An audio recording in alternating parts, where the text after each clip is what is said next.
just before the game, and especially someone like MS who is sort of a pillar for us in the middle order.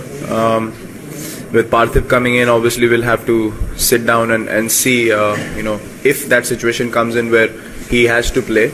We will have to then sort out the combination, what's the best possible combination for the team. It's an opportunity to test yourself, as I said, against the best teams in the subcontinent, and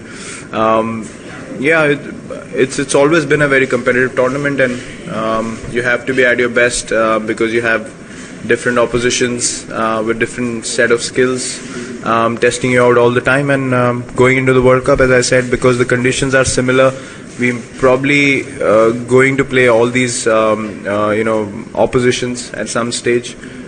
So again, it's as many teams as we play before the World Cup, different teams.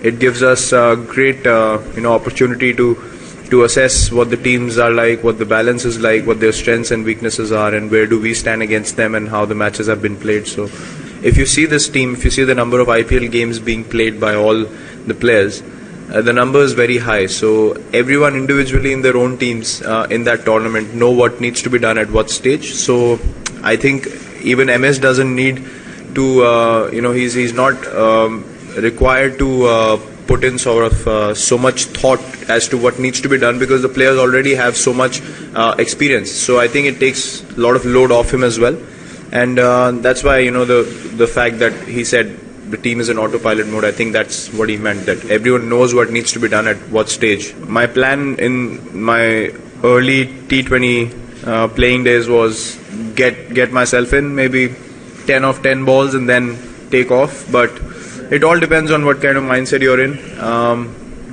I used to think too much about T20 cricket before, saying maybe I don't have the kind of shots that other people have, maybe I don't have the ability to hit big sixes, so I used to try a lot more, planning too much.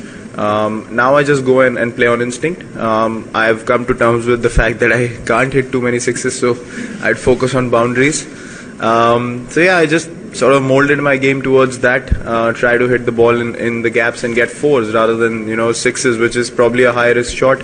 I would rather hit more boundaries than sixes and still get the result. I mean, if you're scoring at 160 still, it doesn't matter if you hit 6 or 4 or make it all in ones and twos.